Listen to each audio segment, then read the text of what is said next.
video on poaching some pears. I was given the opportunity to have a load of pears, but I didn't take them up on the opportunity because I was a little bit too busy, and I didn't really. If I took the pears, then I would have had to do something with them. I would have had to store them. I would probably end up having to give them away at a function for less money. So it would have been more work for not much kind of like profit. So, but I kind of kicked myself for not taking the pears and thinking that we could have canned them, or jarred them, to preserve them a little bit longer. So I kind of thought we'll have a go at that and see how we do. So although I've got just as much to do this weekend, but we just kind of thought we'll just have a go. So I've got some big jars and I've already peeled my pears. So it's a simple case with pears. Start at the top, work your way down like this.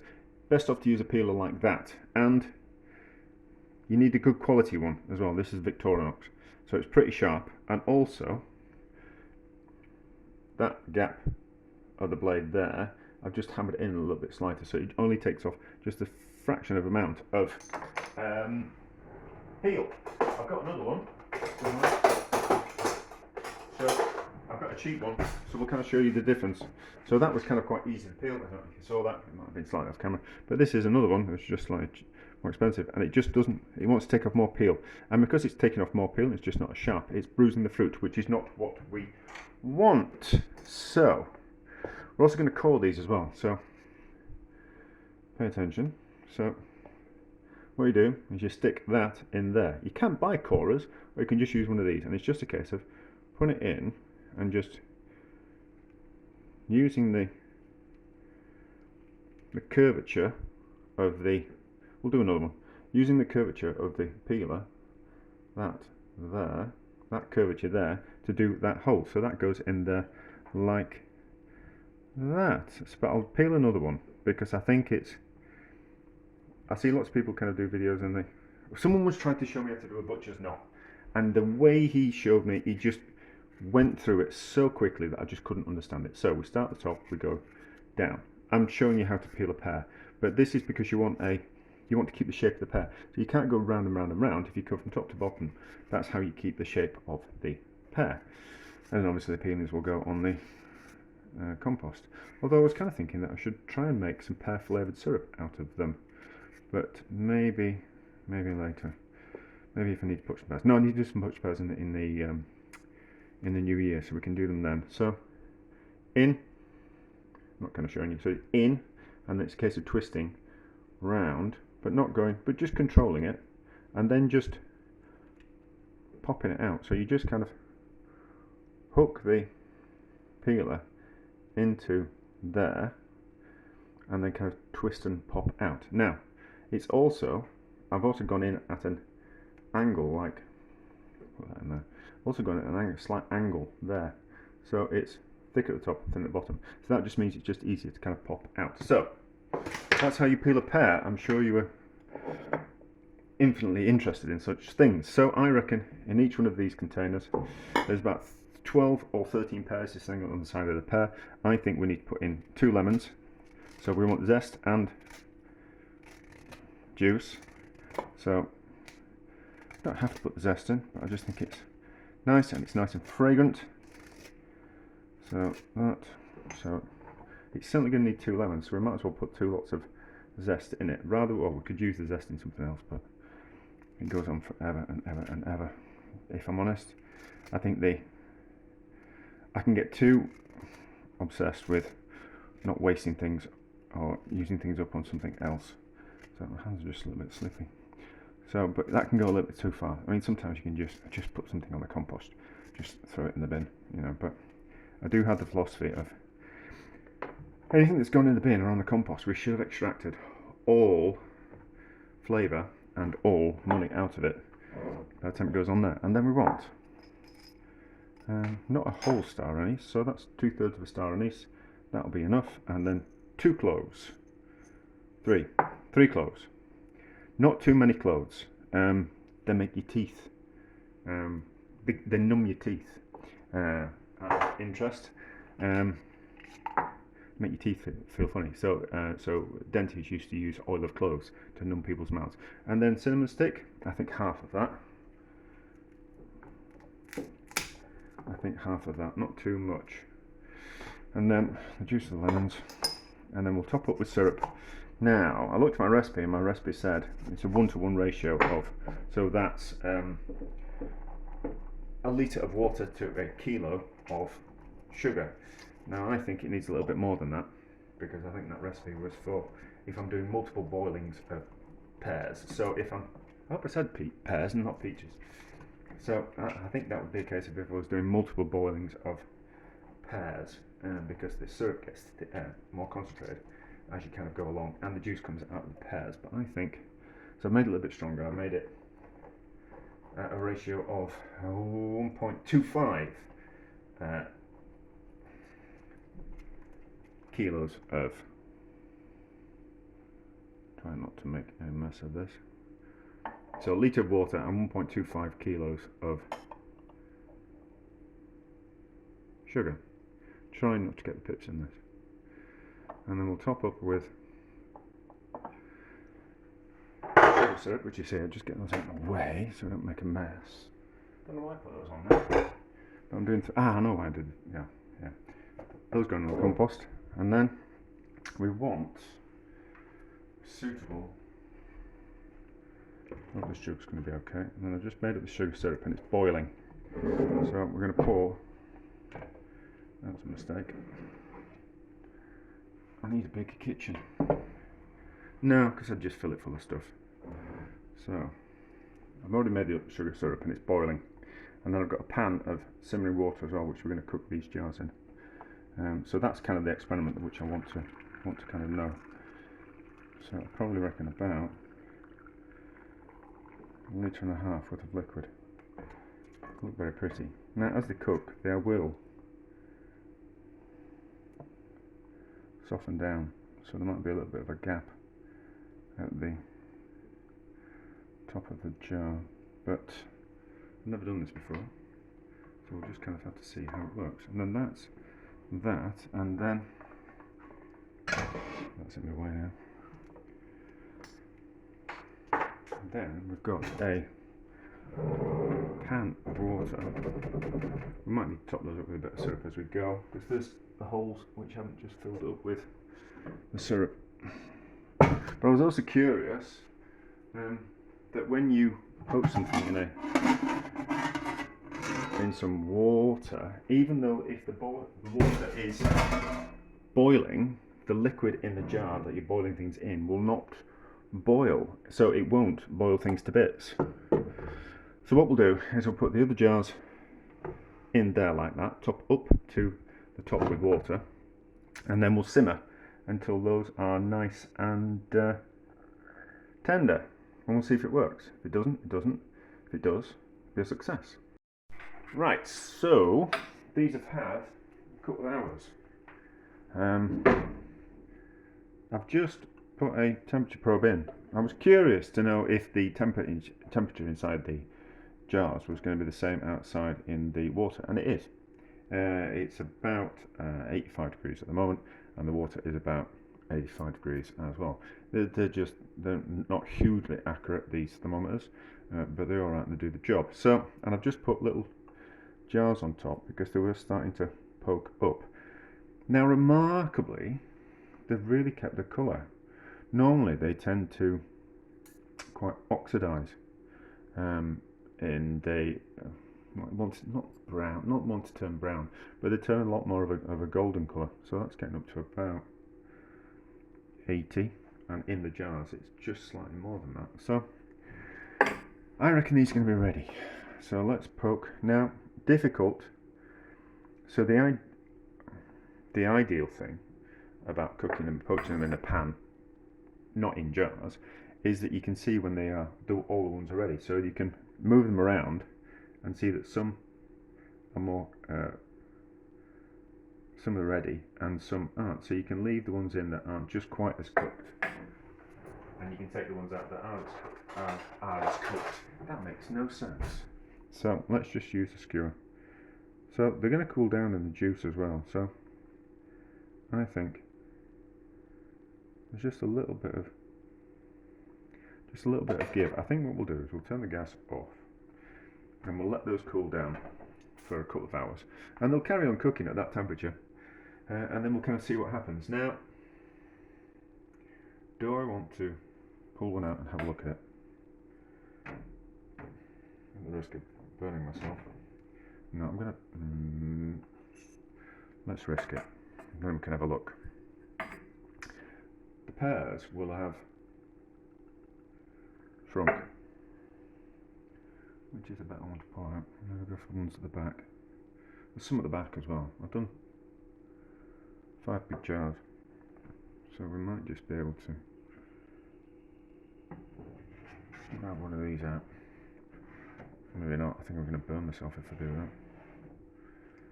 Let's grab something a bit better than that. I haven't got any of those proper tongs. That would have been a good idea, wouldn't it? If I want to sell some of those proper tongs that get out jars. Oh! Yeah, so that shrunk quite a lot, is that. So what we could do is we could take some of that syrup out and put in more pears into one of those jars, but that's going to be a bit of a faff. I think that's going to be too much of a faff. But are these ready? Let's just give these a poke. So might be able to see a bit better. Yeah, they're going in relatively easy. Now, oh yeah, so what I did want to say, I always core my pears. Now, the only problem with that is that they don't stand up on a plate. I'll just move the camera a bit. So they don't stand up on a plate, because when you take the core out of them, they're just not as stable. So they don't. You couldn't stand them up on a plate and decorate them nicely and put a bit of whatever, bit of ice cream with them or whatever you kind of want to do. They don't stand up straight. So that's the only problem with coring them. But if you core them, it's all edible. Whereas if you don't core them, people kind of have to deal with that, the inside of the pear, the core of the pear, and it's more to cook. So there's a more of a danger that the outsides are going to be really soft, and the inside won't just be quite as cooked, which I suppose won't really matter because you don't eat the core. But I've always just cored them. But anyway, so, and we're going to put that one back in there. No, we can leave it out. We can see, the thing is, if I don't think they're just quite as cooked as they should be, we can always simmer them again for a little bit. But we've lost. We could really pack those tighter. Do you know, if I was going to be cooking these, if I was going to be storing these long term, they're not going to be stored long term. If I was going to store them long term, I would pack them a little bit tighter. But I don't think I'm going to do that. Look at me. This is why my videos are too long, because I always think my way through things instead of just doing it. I might put that back in there. Yeah. So I think the good way of doing this is a good way of doing, because it doesn't. I think if you simmer things or boil things, it has a habit of boiling things to bits. So, like, you never boil meat, because it just boils the meat to bits and cooks it before it's actually tender. So the same thing happens with most things, that if you boil them too rapidly, the aggravation of the liquid wants to smash them all to bits and smash them against each other, which is not really kind of what you want. Now, also, that these pears will be soft at the moment, but because they're in the sugar and they're cooked, when they're cool, they will firm up, like in the same way like potatoes do. So when you cook a potato and it's hot, it's soft, and if you let that potato go cold, it firms up. So these will firm up in the same way. I'm just curious to see, but anyway, I'm waffling. I should just put that back on there and let them cool down for a couple of hours, and then we'll have a look at when I come home from swimming later on tonight. Actually, I've been thinking about this. I've got some jar lids. We should put these lids on them, and then they will seal. I mean, they'll keep alright in the fridge. If we put the lids on now, they'll be hot enough that they will actually seal. The lids are clean, so if I put the lid on like that, I suppose we could have done that from the start, but I wanted to. It just needs a bit of a clean. Might have got a bit of sugar around the outside, but I wanted to be able to see when they were cooked, and you can't necessarily do that if we're going to seal the jars. We wouldn't be able to tell if pears were soft. So I wonder, when you're jarring things, I wonder how you stop the fruit. It's like a tinning. So you cook, lots of fruits are cooked in tins, and it's kind of quite tightly packed. But they cook them in the tins. They don't cook them separately and then put them in the tins. So how do they stop the fruit from shrinking like this fruit shrunk? I wonder. I don't know. Random question. There'll be probably some chemical that they use. But I wonder how you do that. I wonder how it stops it from shrinking. So obviously the sugar draws out some of the moisture from the fruit.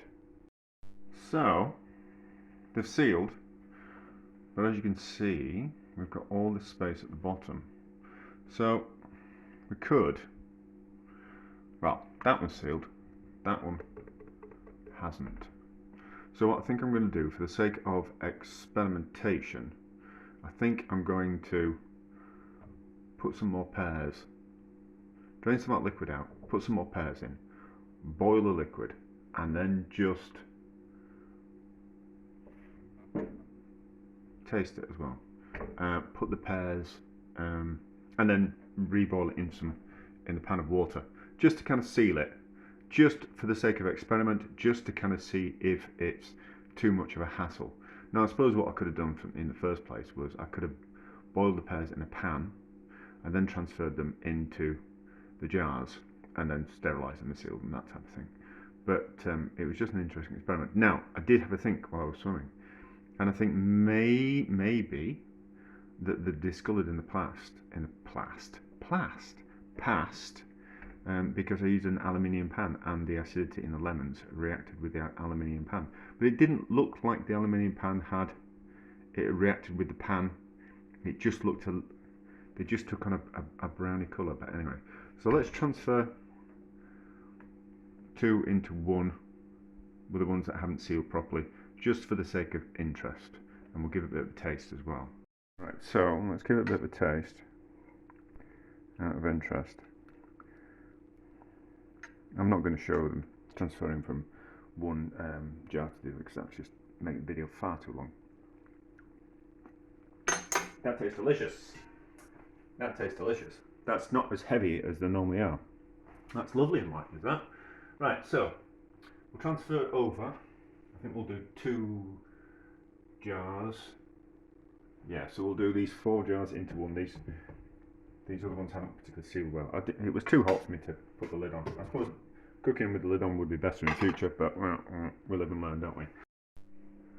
So I've transferred them all from the 5 jars into the 3, and I've just had to put like a little jam jar in the top, like these little glass ramekins. I've just put one of those in top just to keep the pears down, because they want to float to the top.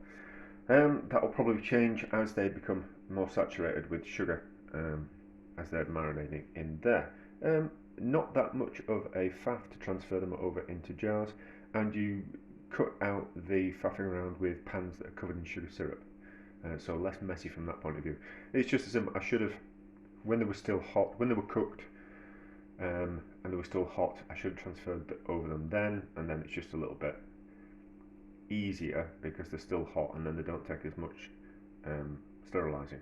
But there we go. I think if someone offers me a load of pears next year, I think I'll take up the opportunity, and they'll probably keep for 2-3 months in jars like that in a cool environment, out in a shed or in a garden, in a garage. They'll be fine. They are sealed now, so I can't see them starting to ferment anything like that. All the yeast or bacteria inside should have been killed, and the spices will help with the preserving and the sugar as well. So Yeah, success.